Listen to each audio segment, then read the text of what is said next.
All right, so my name is Wesahana Pearson, and I'm making a recording for Black Asian Magazine. I'm talking to a friend of a woman that I've interviewed previously. The woman who I interviewed already, her name was Jamasian, and she lives in Guangzhou. And this woman is a friend of hers, and you're, from what I understand, doing some things that are very interesting over there in China. First, can you tell me your name?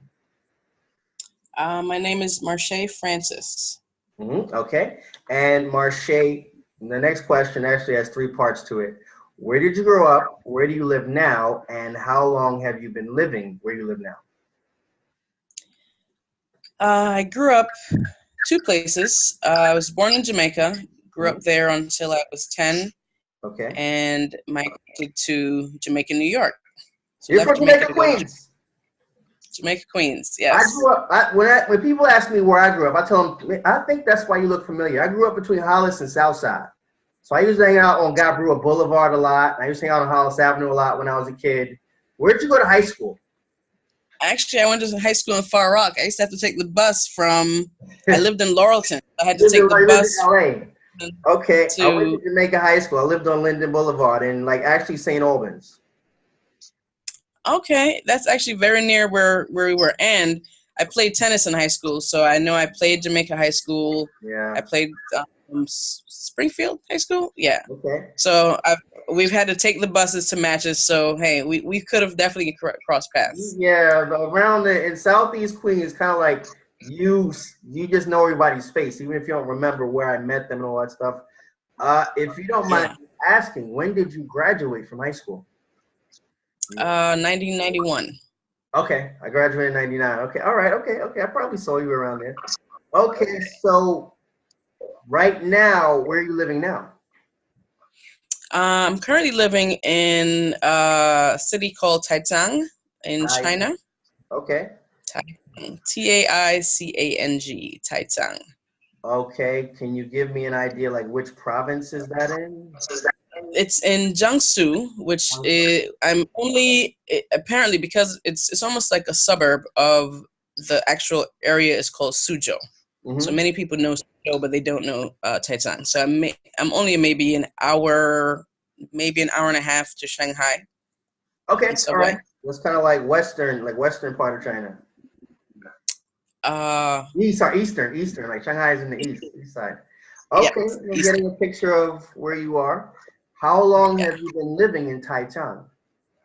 2 years now. My birthday 2 days ago was my anniversary. Actually, my initial anniversary was New Year's Day, 2018. I flew in. I wanted a new challenge, new opportunity, new viewpoint of education. So I said, hey, why not start everything new with the new year? So when I got the job offer, I agreed to come at the beginning of the year. All right, happy belated birthday. Oh, so you're not a Capricorn, right? You're an Aquarius. You just a couple of days. Okay. Yes. Okay. The odd bird, the one that no one can understand because we're just so darn. Yeah, a lot of the things you do, it's a good kind of not understanding. Yeah. We're adventurous and people like, what? You're doing that? Like, you're going to China? Who does that? Yeah, I do. Okay. All right. What made you want to leave America in the first place? Because as you probably know, travel. I think in America you can sort of get away with that because the country is so big, but very few Americans actually venture out or go abroad. What made you want to travel out of the country in the first place? A few reasons, actually. Well, being an immigrant, I don't have the stereotypical American mentality. So I'm already open to traveling because I already traveled from Jamaica to America. Okay. My other main reason for deciding to take this opportunity was I had left the classroom for a bit and was starting to work along the lines of my second master's, which is in mental health counseling. Okay. And during that period was when it was all the, police shootings of blacks and this one dying, this one getting killed and so on. And my job required that, I live in Florida, and my job required that I had to drive to my clients' homes. And I had to drive to a lot of areas that aren't very popular for having blacks in it. Okay. And I was actually a little, probably for the first time in 30 plus years living in the States, I was driving around feeling a little anxious. I was always nervous, didn't know what would happen, was always worried, what if my family has to get some call and I went to this home to try to help a family and now they got some problem and then police come and, so I'd like literally just be spiraling all these things. And I was like, I'd always said I could never live in the way that they'd lived during the civil rights era where you're just in constant fear. I didn't grow up experiencing that. And I was not comfortable. It actually was just making me angry because I don't like feeling like I'm being bullied. And that's kind of how I was feeling. What if I just interject? What areas are you talking about, and what kind of help were you providing? I was in Central Florida, which is like near Gainesville. Okay. Ocala is the area, so surrounding areas in Central Florida, and my position was a redirection therapist, which it entailed that young people, anyone under the age of 19 who had had any run-ins with the law, there was a program that the courts had implemented where they would have some volunteer time, they'd have to have mandatory counseling sessions, and their families would also have to have counseling sessions. So my job required that I actually did the counseling. Well, I could choose wherever I was going to do it, but many times because I wanted to do the family counseling, I would sometimes either meet students at school and then do the family sessions at home. Mm-hmm. So okay. that was my position. I loved what I was doing. I loved helping the young people. I loved feeling like I was, kind of giving families a chance to kind of rethink how they approach things. Mm-hmm. And then, like I said, just all of the whole chaos with cops and, I think that the trigger for me was the sister who, why am I forgetting her name now? The sister who was killed. In the police station. Was that the one? Yeah. I can't remember her name off the top of my head, but I know exactly what you're talking. Yeah, I know who you mean. Yeah. And she reminded me, honestly, she reminds me a lot of my sister. Mm-hmm. And my sister was also very outspoken and so on. And that was like the big deal for me to not that it's okay that black men are getting killed, but like to believe that there's like really no boundary. It's just, we can kill anybody. You're a woman, you're a kid, you're a man, you're a girl, it just didn't matter. And that's what really made me nervous because I was like, wow, now even as a black woman, I don't even feel safe driving around. Okay. All right. So yeah. Okay. The atmosphere, the tension, the atmosphere. So you say like permanently you're like out of America, like you go back to visit, I would imagine, but just like. I've gone back to visit. I've definitely had some spiritual conversations with my Father above, and said, listen, unless you have some purpose there for me, and you need me to get some work done. Mm-hmm. That's the only reason that I'd go back to live. Otherwise, going back to do business or visit family, then it's okay. And then, of course, now I have this opportunity where I've got this, I'm the first organization to partner with this Chinese agency to recruit students from the U.S., Canada, and the Caribbean to study at universities under scholarship in China. Okay. So I figured, God knows me. He's like, okay, I know how I'm going to get you to go back. You got to go help kids. All right. We're going to get into all that in a minute. All right. So touching on that, can you try to paint a picture for me, of what it was like growing up and how would you kind of like compare and contrast that to where you live now? What it was like growing up in New York? Yeah. It was interesting.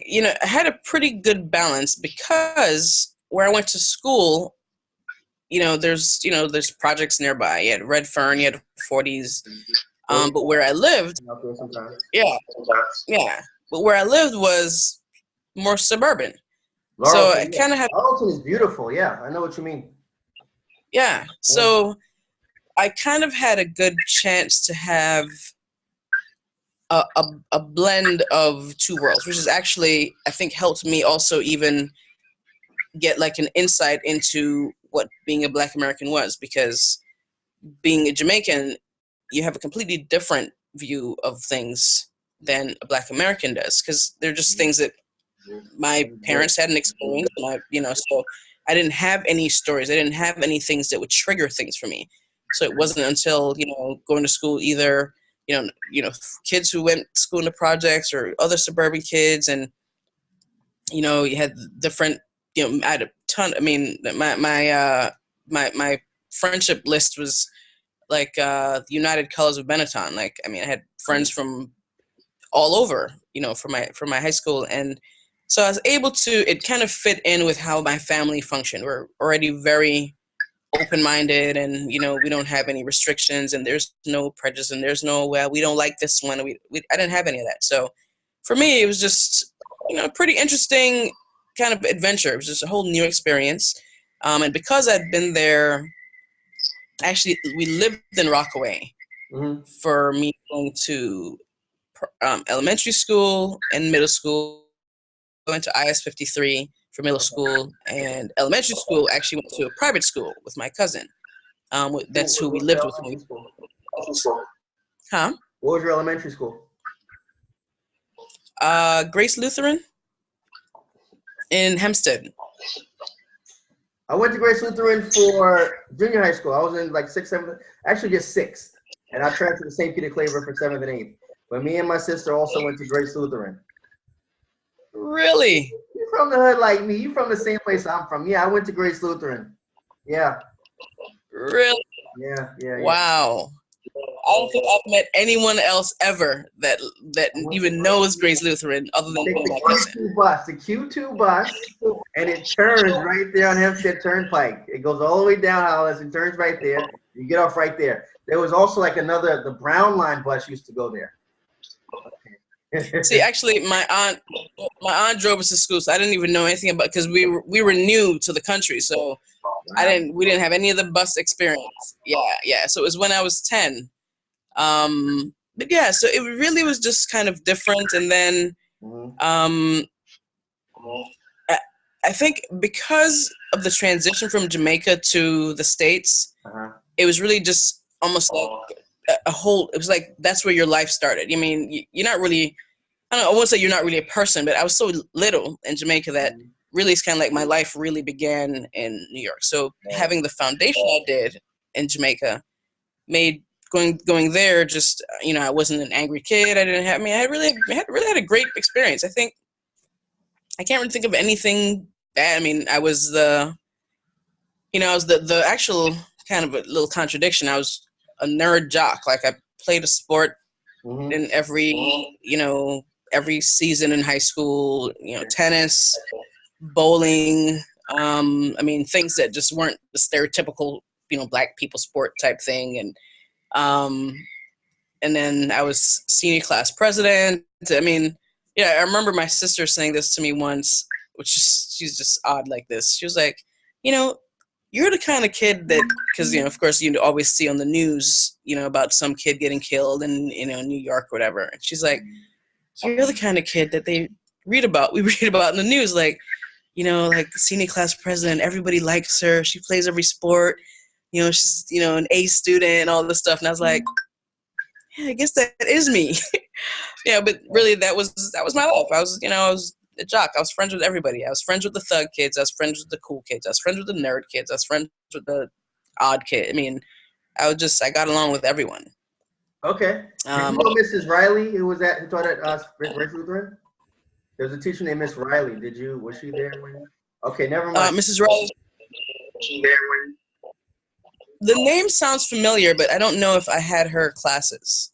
Okay. All right. Just checking. Yeah. Just checking. Okay. So Jamaica, West Indies, New York City, China. Where else have you traveled to since in your life? sorry, you just broke up a little bit. Can you say that Okay. again? Jamaica, West Indies, New York City, China. Where else have you traveled to throughout the course of your life? Huh. Mexico. Coming to China gave me probably the biggest opportunity to do most of my traveling because it's not as expensive to travel from here. Okay. So now I've been to Vietnam, I've been to Australia, been to Japan.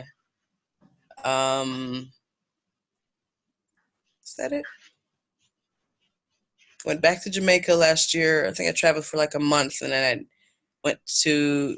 Oh, and then we've taken a cruise, so we went to Haiti, Haiti, Cayman, Grand Cayman, I've been to Bahamas. Yeah, so yeah, it's Okay. it's a traveling bug. Right. Yeah. You've Once been quite a few places. yeah, once you're excited about exploring, you're open to you want to explore more because you're learning so much, and it's very humbling. You learn that what you thought you knew, you know very little, and so you realize things that you either hear about in media or you read about in a book isn't true. You have to go there yourself and figure it out for yourself. Okay. All right. Okay. Thank you for sharing that. Moving a little bit ahead. Now I want you to help me explore what it is that you do. Can you tell me in as much detail as possible? Like just plug away shamelessly. What are you doing there and how are you doing it and all of that?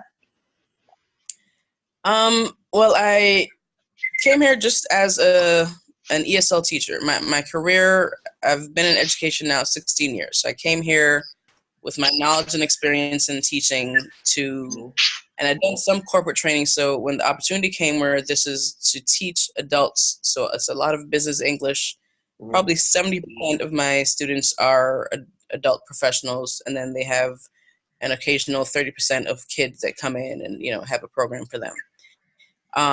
So I've been here teaching, and then actually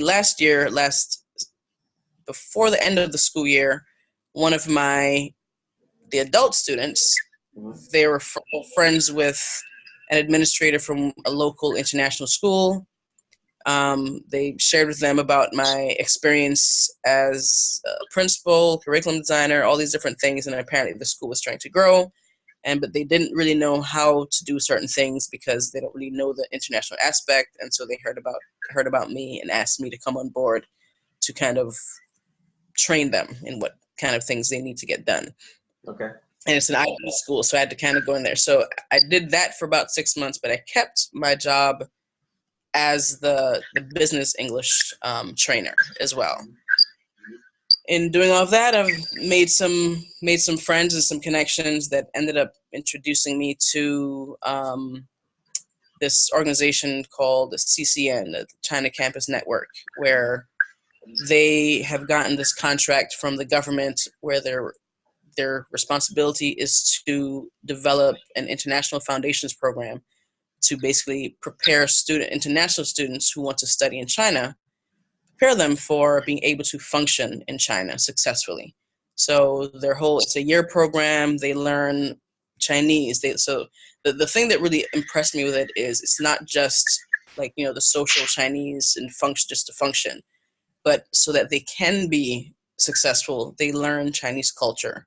They learn Chinese, like academic Chinese. So depending on their academic stream, if they're going to be a business major, then they might learn math, but they're going to learn it in Chinese so that their understanding, which also makes sense, having been a foreigner, an immigrant going into the US, there's always some gaps in the learning. There's something that you learn that they don't teach in the US, or something the US, doesn't have, and so on. So same idea with this program. They try to kind of create the gaps so that you're understanding what things were taught in high school in China, so that when you're going into their university, you have that base knowledge. Okay. And I thought that was really phenomenal because, they're offering scholarships. They want students to be successful.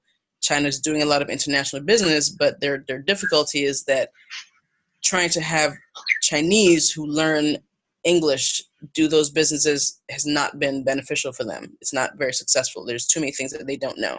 So they really want to have more international people who are native English speakers, have them come in and say, hey, why don't we train you? You can do internships, you can have job opportunities, you can have all these different things to kind of, kind of expand your international path, so that you're not just only trained in university and can only work in your country. So all of that in terms of opportunity, and of course, having also been a scholarship recipient, I had a full academic scholarship to my undergrad university, and I had a scholarship for my first master's. So I know the value of having a scholarship, and I know how the opportunities it opens for you, and the things that you can do with your life that, many times families don't have the funds for those things. So that partnership, I was able to kind of link, and because they didn't have an in into North America. So meeting them and being able to have that discussion, now I'm opening that up.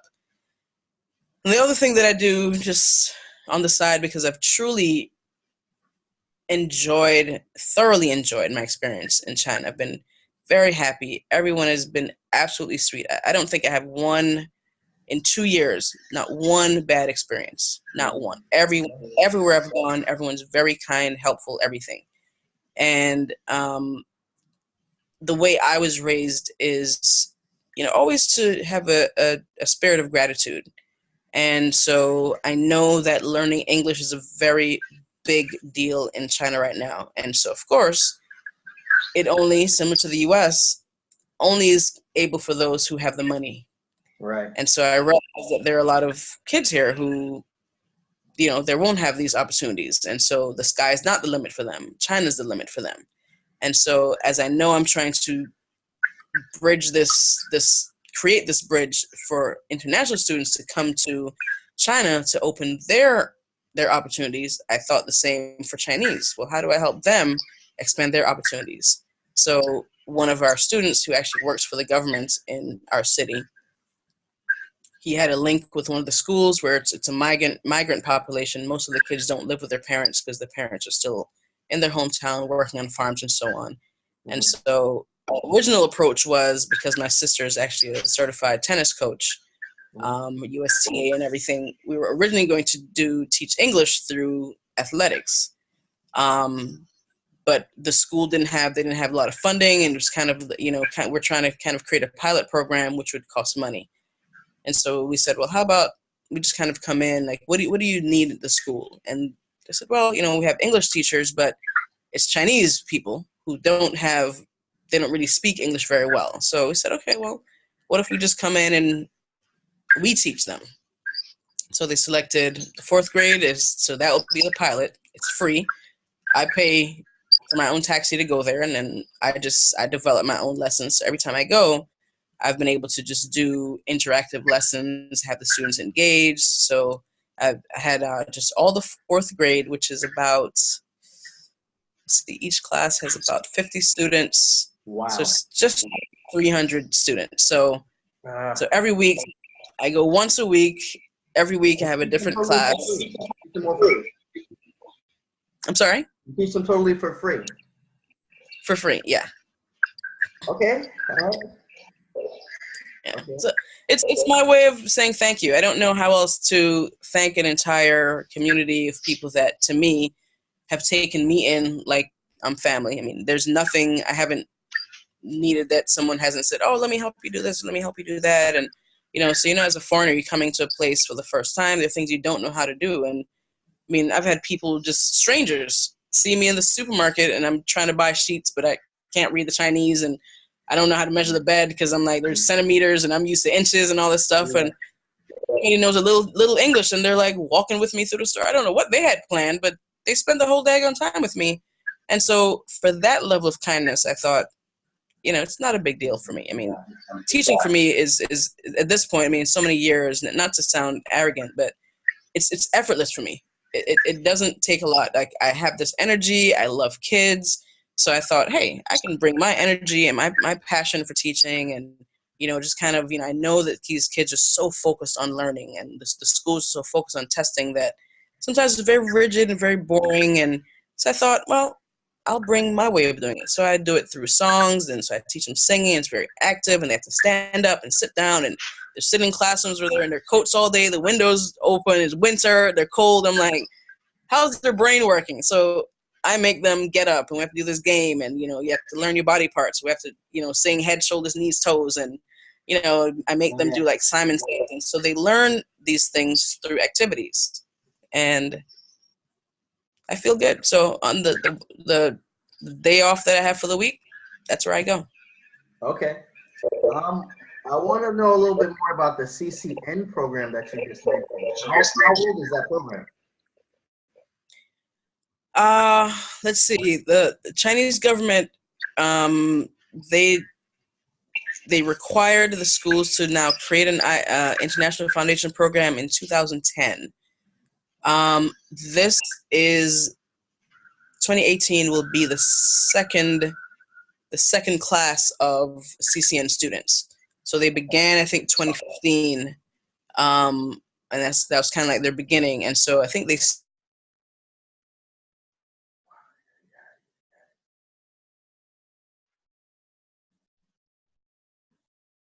started with only 8 IFP campuses. They've been partnering with the top universities, and one of the universities is Tianjin University, and they actually write the curriculum. So the idea is, which I'm also very impressed by, that they know what the students are going to have to learn in the university. Mm-hmm. So they say, well, let's develop all of that, and they know culture-wise, here's what they're going to need. Let's teach them the Chinese that they're going to need. So I definitely see it growing. Now they've actually added 3 new degree programs, because before it was just IFP programs. Now there's a program called, or a degree program called UEA, which is University Enterprise Alliance, where they're actually now partnered with some of the top corporations in China.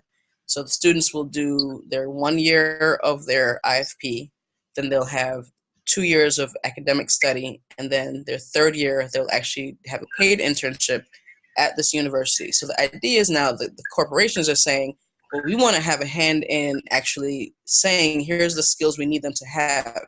So and you're developing the curriculum. While they're still in school, and then like teaching them what they go all the way up, and then like this kind of like person that you shaped already, putting them right in place in your company. Like how has that been? Because you said it's been in existence for 2 years. Has anyone actually completed the program yet? They've completed the IFP program, but there are a few now that are actually in their degree study. So, for example, I recently made a trip to Tianjin University, and I met with one of the student ambassadors who already went through the CCN, which I think is also another great thing that they do. So on each campus, they have a student ambassador who is a student who has completed the CCN program and is now studying in their field, so that when the new CCN students are coming, they have somebody to be able to walk them through any questions, any doubts, any fears, any of the normal anxieties you would have going to university. But now you actually have it at an international scale. So it's really awesome. It's really, really awesome. And I think it's a great opportunity, like I said, for students to have global opportunities more so than just, okay, I can only work in my country, which, we all know, especially in the States, there's the risk of jobs, there's, all this, there's not enough jobs for this, and unless you know someone, and then not to mention, you have this enormous debt, which I think is another major issue with students going to university. The cost of tuition is so high. To study in China, including housing, most universities are averaging between $6,000 a year to $10,000. That's tuition, books, everything. And I'm like, and now keep in mind, they pay tuition for the IFP program. Once they complete that, they get their academic scholarship, so their degree is paid for. So the only money they pay is the IFP training. Once they finish that, I kind of do the math and say, imagine breaking this $6,000 up into 5 years. Okay. You pay $1,200 a year for your entire. When you're done, you owe no money, and your career longevity is phenomenal. Much better than now. You can go back to the States, and any Sino-American corporation, you can go there and say, hey, I'm fluent in Chinese, I this, I that. I mean, you can write your check. Whereas Stay in now, what can you America. do? Okay, I got you. It makes perfect sense. Yeah. I'm gonna ask you after that. So, right, what kind of the companies that are trying to mold and shape these young people? If I go through this program, what kind of job can I expect to get? Like, are they geared towards certain industries, or is it just very general? It's general. So, for example, Alibaba is one of the partners. I forgot the name of the other because they're new. But they also, so one is they're now developed. The UEA has a business degree, which that's the one that's partnered with Alibaba and this other corporation, which I'm sorry that the name slips me at this point. And they also have, because the with the whole One Belt One Road initiative that China's doing, they have one degree. I've heard about that. It's like they're trying to revitalize the Silk Road, and it's going. What is that exactly? The One Belt One Road initiative. One Belt One Road. Really, the idea is to kind of create international trade, almost like a pipeline that's now working with Asian countries, Russia, Middle East, and so on. And so they're building many of these places now are building industrial parks where they actually teach people how do you manage these industrial parks. So literally, that's why like this even blows my mind. I said, I'm used to, especially in terms of minorities, we're always behind the eight ball. We're never ahead of what's coming. And to me, I'm like, as we know that this initiative is something that they're building out to, or with the corporation that's already a part of this. And by the way, the UEA is guaranteed employment upon completion of your degree. So you're trained, and then they have a job for you. So it's not you have to apply for a job. When you're done, you have a job. Within China or within wow. Within China. Yeah, within China, within any of the One Belt One Road partners, so whatever the corporation is, if they're partnering with someone else. So I know that the company that is partnered with this degree will offer a job. But because you have that, then it also means that who they've partnered with will also know, hey, their skills. So if there's an opportunity in our company, then they also have the opportunity to go there as well. Okay. As of right now, about how many students are involved with this program? Do you have kind of like a rough estimate of how many people are there? There are, when I went to Tianjin University, there were 400 students there. Total international students in China is past 20,000. Mm-hmm. The IP program through CCN is, I think, 2,500. Mm-hmm. So 2,500 of that, just the 2 years. So they're opening up more and then enrolling more. The goal for China is to have more than 200,000 international students studying in China. Okay. All right. Okay. All right. Okay. So this is the time for people to take this opportunity. Right. I mean, if you missed the boat, you just missed it. Okay. Like I don't even want to ask you my next question, but I'm just gonna go just answer it like as freely as you can. How do you feel as a Black person, especially being a Black woman, living and working in China, and not just bad points, good points, everything that you've experienced within the last 2 years? Actually, especially in light of what I told you were my issues with why I wanted to come, mm-hmm. Probably the most liberated I have felt ever. As ever. Because, here, I tell people it's always about perspective. Mm-hmm. Because you're going to have Chinese that are going to stare at you and so on. Mm-hmm. But the reason why they're staring at you is because they've just never seen you before. And so literally, I felt like a celebrity in the last 2 years. Like even before any of this volunteer stuff, it was just everywhere I went, somebody wanted to take a picture of me. I'd go to the supermarket, and so I make the joke all the time that I'm all over Chinese social media. I don't know what I'm there doing, but I just know I'm in it. Because everywhere we go, it's someone taking a picture, or for the few people who can speak a little Chinese, for someone to just come up to you and go, "Oh, you're very beautiful," or they'll say it in Chinese, "Oh, 很漂亮, 很漂亮." Like, wow, okay, this is different. Thank you. You go into a store to go shopping, and unlike in the U.S. where people are following you around because they're expecting that you're trying to take something. Yeah. Here, like, carrying the thing, like you take a blouse off the rack because okay, I think I'm gonna get that. They run to go get you the basket. They'll carry it for you, and I'm like, you've seen that movie Pretty Woman? Yep. When she goes into the bad store, then she went into the good store.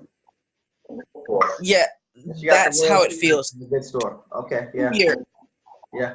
Years, just everywhere I go. Now, in addition to finding out that there's such a large population of blacks here, whether it's African American, I mean, blacks from all over the world. In China, and in your city? To see in China. Okay, yeah. So many. And so to see the network and the connection, so WeChat is the mode of communication in China. And in so many groups that's either Caribbean, so this Caribbean group, this Jamaican group, this Black American, this blacks in Shanghai, blacks in Beijing. And when you link with these groups and you see what these people are doing, it's very encouraging to see, like, this is what blacks in America have been trying to do. We just want a chance to just do what we do well without the drama. And that's what I get a chance to.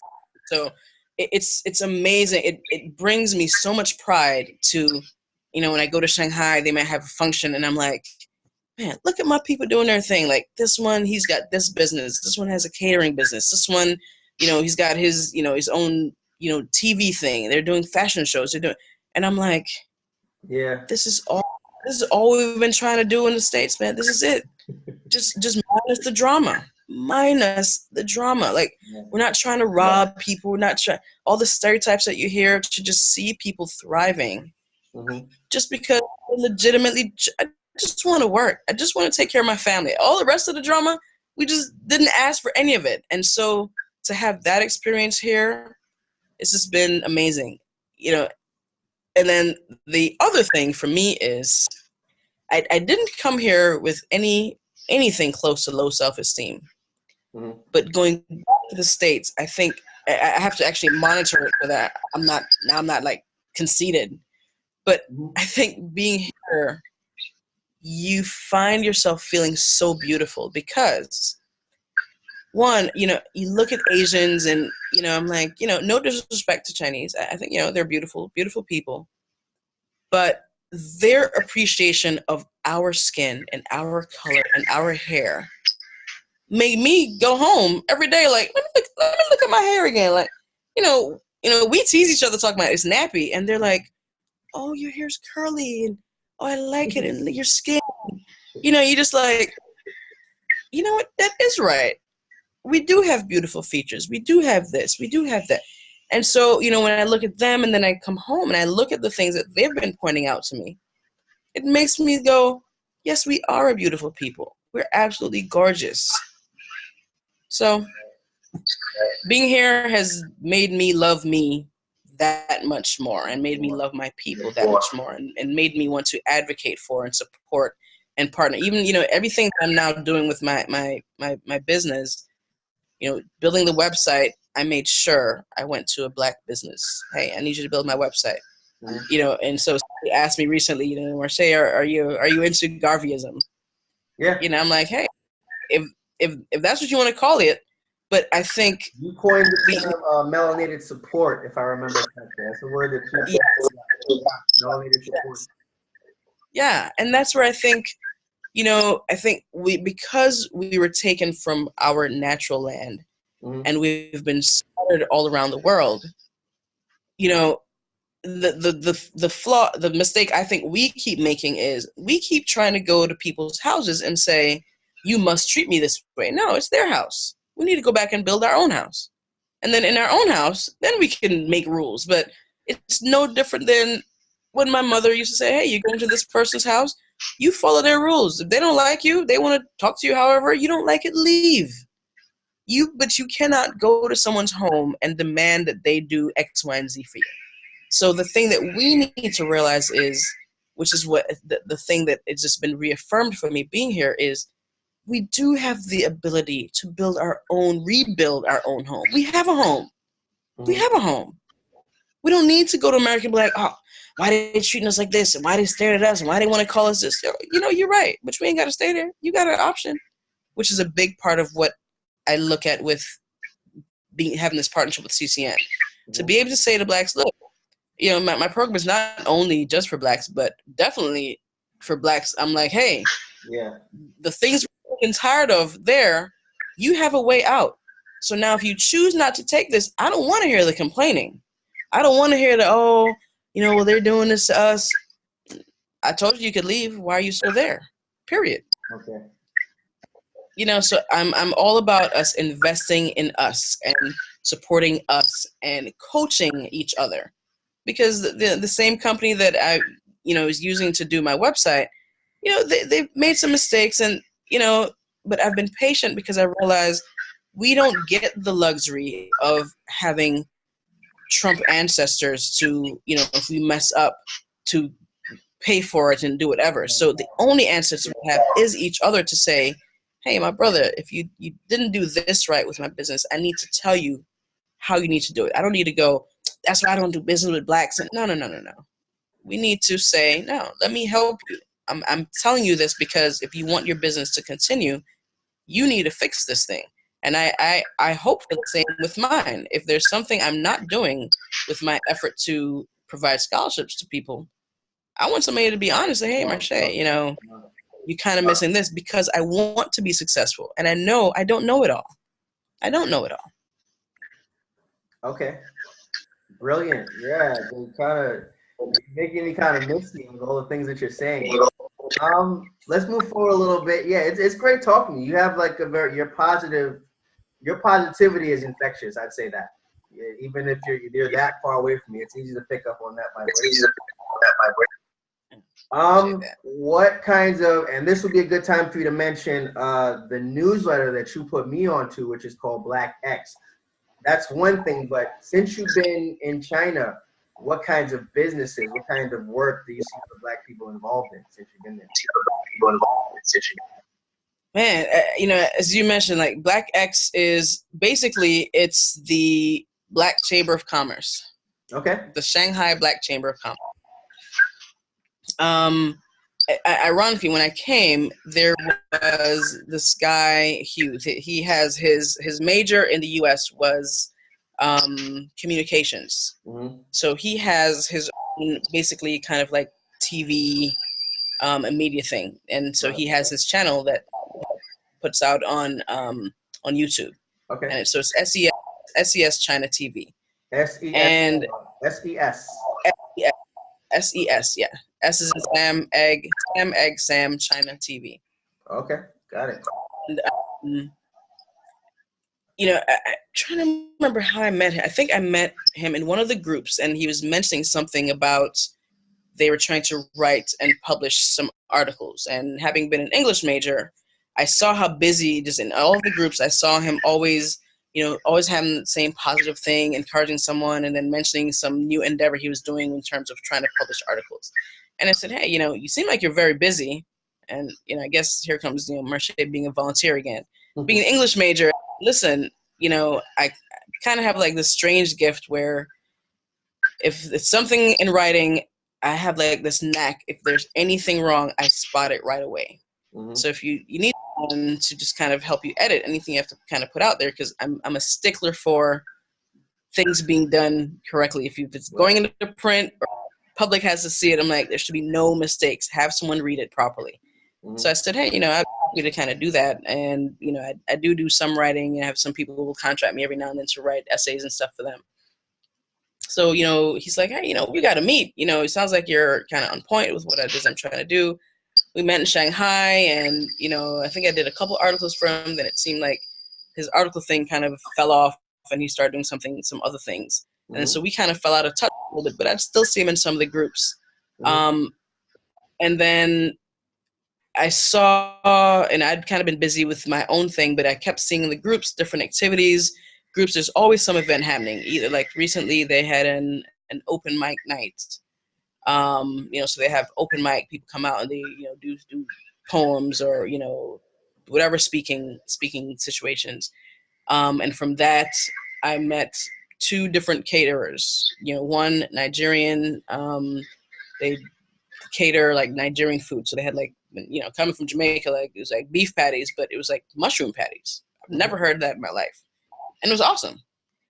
Okay. Another brother was, he had baked goods. So, and I kept telling him, I was like, you trying to make a sister sin. Like, that's how good they were. I'm like, this has to be a sin. Nothing about this can be right. This got to be of the devil. This is a devil. So I just kept kind of teasing because he really was off the chain. And so he has his own little business. There's another sister where she also does baked goods, and then she will ship them. I had her for my first Thanksgiving here. I had her ship sweet potato pies to me. I ordered some because I'm too far from Shanghai to be trying to drive there on the train just for some sweet potato pie. I'm like, girl, I'll pay you. Just ship it.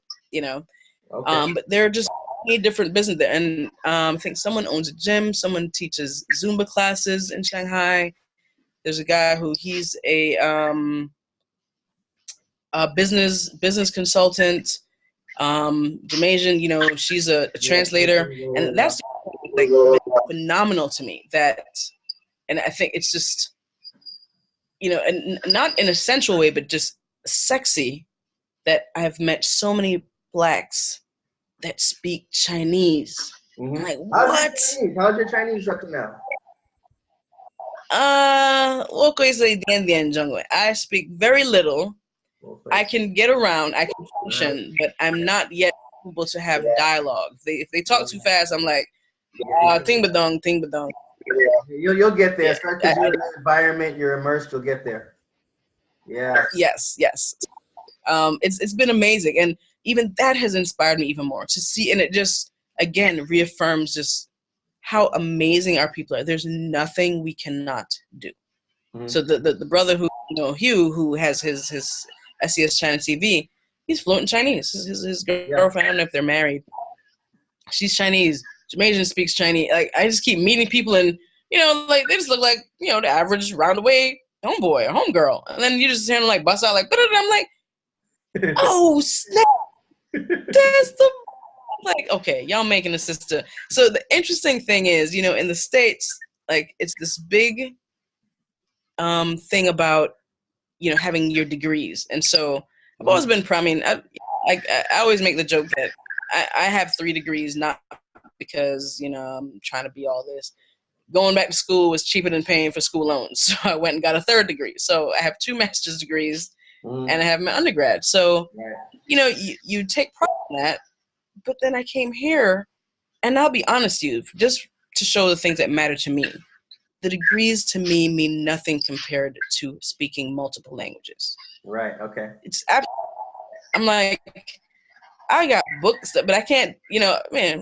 I guess I'm taking away from myself. There's obviously a lot that I can do, but I think to have the ability to grasp another culture and their language so well that you whole dialogue. I'm like, it's amazing. Other businesses that's really, in terms of opportunity, I say to people all the time that, what my mother moved us to America to get, the American dream.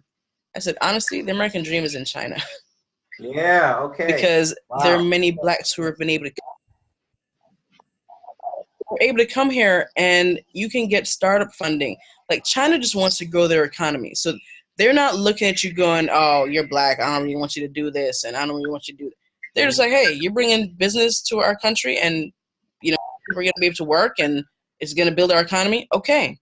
And so that is something that I'm just thoroughly impressed with. I'm like, is there some is there some prejudice in people? You know, I haven't experienced it, but I've definitely heard, so I don't want to take it away from people who have gone through things.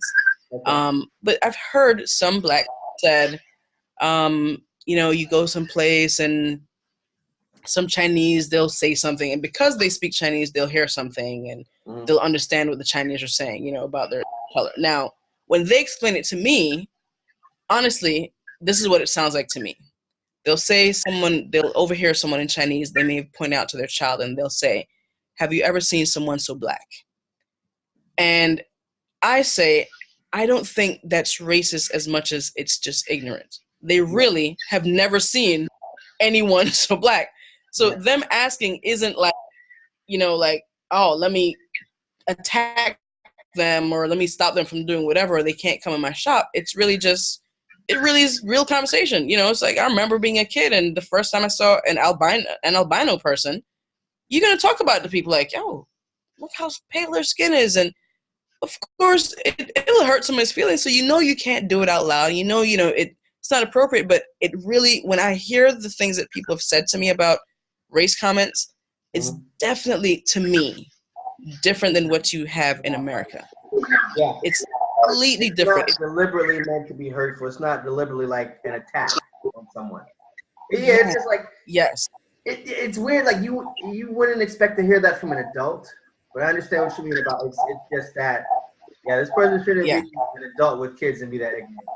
But yeah, it's not. There's no meanness behind it. I can definitely agree with you. Yeah, and you know that's the other thing. You know, and again, to not be condescending to the culture, but China, considering that they've really just been growing into the world, it really has been like meeting a nation of children. Yeah, it really is. Like they're very sheltered from so much. So when they're seeing you and they don't know it's rude to come over and just touch your hair and touch your skin, it's like 2-year-olds. Just like, oh, glorious. So I've learned, you know, so anyone that I've tried to, I have a few friends that I've now helped to transition to China as well. Right. And I prepped them by saying, you need to know this. They are not being malicious. Yeah. They're going to stare. They're going to touch. A lot of people can't handle. I think you have to have a very high degree of maturity for you to handle that. And if you don't, like when I was in Guangzhou, things like that, the way that they are used to cause a lot of fights and a lot of serious problems. And I think, and because we were the guys I was hanging out with, we were all guys who were like maybe late teens, early 20s, didn't have that level of maturity. Yeah. So it was like, no, you don't do that. It's disrespectful. It's a problem. Yeah, you have to like kind of balance out that immaturity with your own maturity. Okay. Yeah. And that's where when I tell anyone who's thinking about coming, I tell them right away, I said, listen, if you don't think you can handle being stared at and people, I mean, they don't have the boundaries of, let me ask you, first of all, they don't have the language. So like I notice I go in place, if they want me to follow them, they'll grab my arm and, just be starting pulling me. And I'm like, touching people. No, you can't touch somebody. And I'm like, I know I grew up in New York. I'm like, yeah. Okay. In New York, like, yo, I got a personal issue. Yo, son, why you touching me? It's gonna be beef. And so I'm like, you have to come knowing you cannot jump to the emotional thing, and you will go to prison. You're gonna end up in jail. Because here they don't play that. And so if you're hypersensitive, then I tell people, so there's some people I don't mention it to. I'm like, I wouldn't even say, hey, you want to come over here? Because I know they're just, they would not get past it. They would not get past it. And so I'm like, hey, it's not for everyone. It's not for everyone. Okay. All right. So let's jump down. Tell me about, well, you told me pretty much about the projects you're working on now. Plans for the future, upcoming future, near future. Where are you going with what everything you're doing right now, all your endeavors?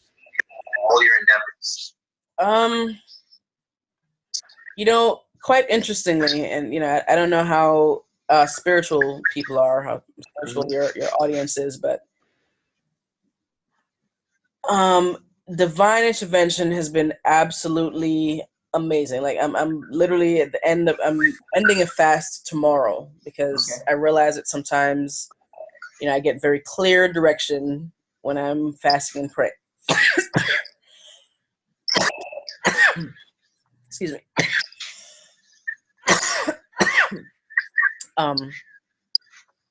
But I've watched what I initially just thought of as, okay, so I'm gonna head back to Florida. Let me try to start kind of promoting it there.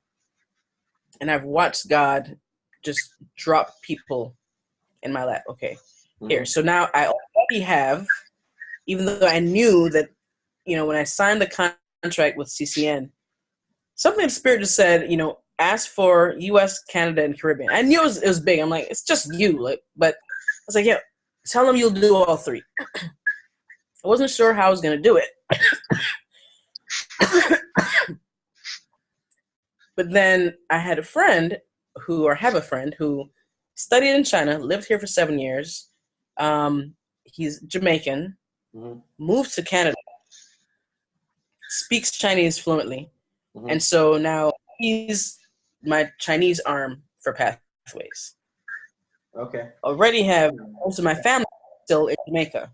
So already have Jamaican arm, and my dad is also an educator, a retired educator, but he has got connections with the Ministry of Education and everything.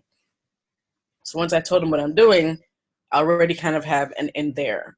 And so without planning it, I've watched, like, before I even get a chance to get stateside to put everything in place, I'm watching God just dropping things in front of me.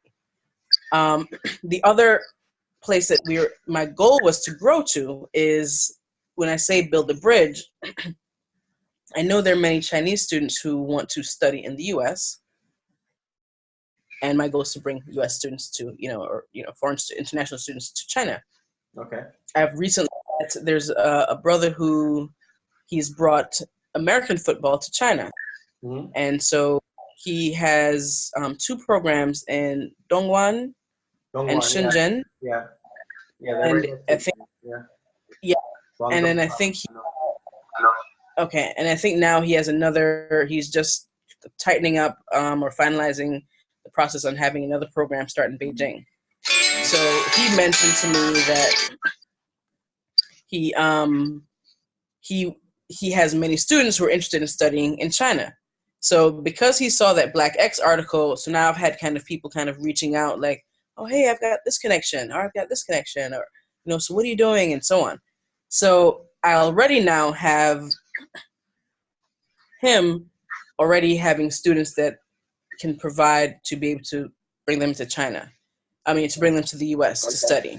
And so I already have connections with private schools there. So the goal is to grow to that.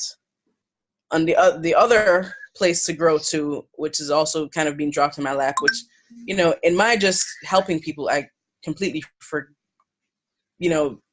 forgot about things in terms of how it ties into the business. But I just helped another friend transition to China. So that makes 5 people I've helped transition. So I've helped them find jobs, and, when they get here, I'm the one who helps them. Let me help you get your phone. Let me help you set up WeChat, introduce them to groups, and so on. Okay. And it had been in my mind to, down the line, do recruiting of teachers to kind of, because I know a lot of schools here need qualified teachers, and a lot of schools end up just getting people who want to go to China, but they're not true professionals.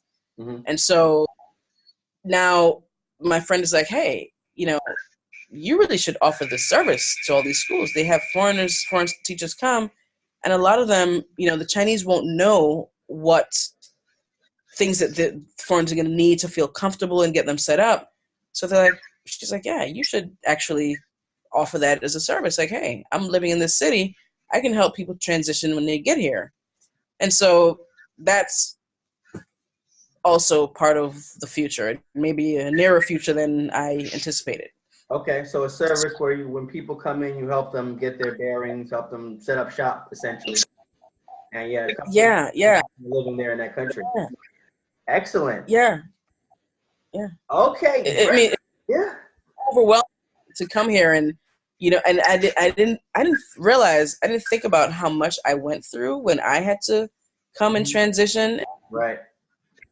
helping them change currency and getting money and helping them get a bank account and helping them get a phone account and get in WeChat. I mean, these little things people don't really realize, the small thing, even before they come, the anxieties they have. Well, so I literally had her set up a WeChat before she got here. Mm-hmm. I had her get a VPN, so I helped her set that up. Here's the company, get that up. I'm the one, help get the taxi driver, so I linked her with the taxi driver, so then she had direct connection. I think when she was coming, she was coming from Florida, so she wasn't prepared for the winter. Right. So I went to Florida. Yeah, so I got her a coat, sent it with the taxi driver, so as soon as she got here, she had a coat waiting on her. And so, these little things are things that just make a difference in transitioning when you get here. So, okay. So far that's the vision. Who knows what God has next after this? I don't know. He just keeps dropping things in my lap. Okay. I'm just being obedient.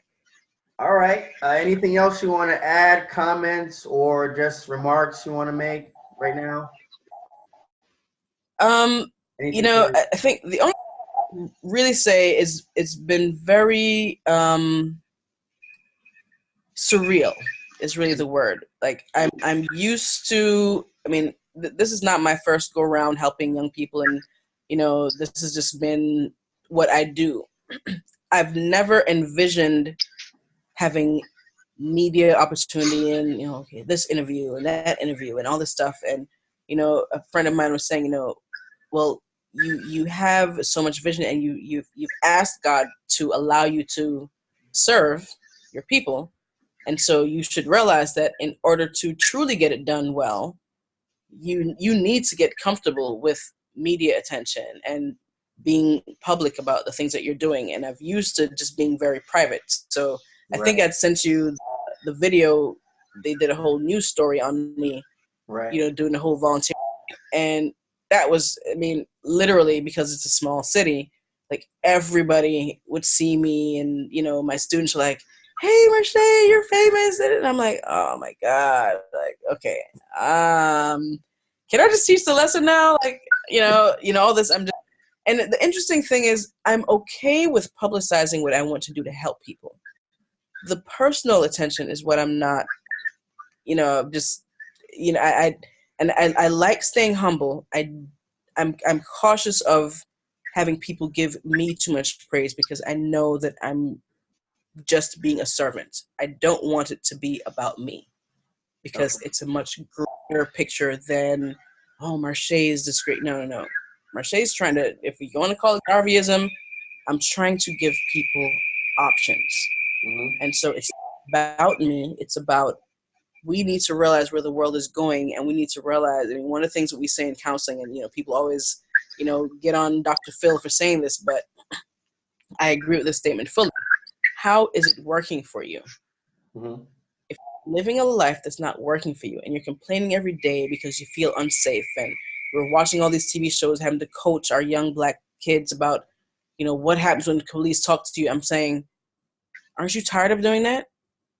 Then what else do you want to do? I don't want to have children and have to coach them on, if the police ask you any questions, keep your hands where you can see them. You gotta coach them on lines. I'm like, are you serious? And that's how we grew up. That's exactly how we were raised. About what to do, coach you. And that's what we were raised from being like 10 years old, 11 years old. Because it's a reality that as a young Black kid, that young, you have to face the reality of possibly get shot, which is tragic. Yeah. So I agree with you on that. Yeah. And that really, for some other people, it's interesting. People say like it breaks their heart. I think for me, like when I think about, what would I be had I grown up during the civil rights era? Mm-hmm. And I'm sure I would have been Black Panther. I'd have been with Malcolm X. It's only so many times you're gonna ask me to be peaceful. I just turned 44. I've never had a physical altercation in my entire life. But in terms of bullies, mm-hmm. that I would die for. I cannot stand and watch you abuse people in front of me and I say nothing. Okay. And so this is my way of, all right, so this is my peaceful effort this is Marshae's peaceful effort. If you push me to another side, I'm not afraid to die for what I believe in. I'm really not. But I'd rather, you know, what was it they say? I forgot the quote, but I'd rather die on my feet than live on my knees. There you go. Mm-hmm. And that's really my belief. And I don't want people to have to always be martyrs. I'd rather just say there's a whole world out there. You don't have to stay in this country and take this. Give your kids options. We need to learn how to spend our money more wisely. You get your tax dollars, we waste it squandering, buy this bling, buy that bling. What is it getting you? Nothing. Invest in your kids' future, get them out of here, give them other opportunities outside of this country. You don't have to do that. And so my thing is, I'm not coming back to the States to fight anyone.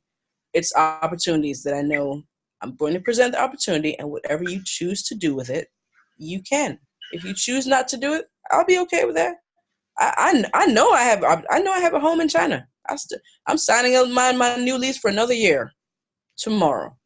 Okay. I know options, and I still have a home in Jamaica. And any place I want to go, I am free. And I think that's what I want to give, especially Black Americans. Like, we need to know our wings are not clipped. We can fly. And when we fly, we're over here soaring, man. We're soaring. That's what I want to bring to them. Okay. All right. Black Asian Magazine talking to Marshae Francis. Thank you very much. What time is it there for you in China? It's now 11:36 p.m. Yes, exactly what time it is for me here in Taiwan. Okay. All right, let's cut.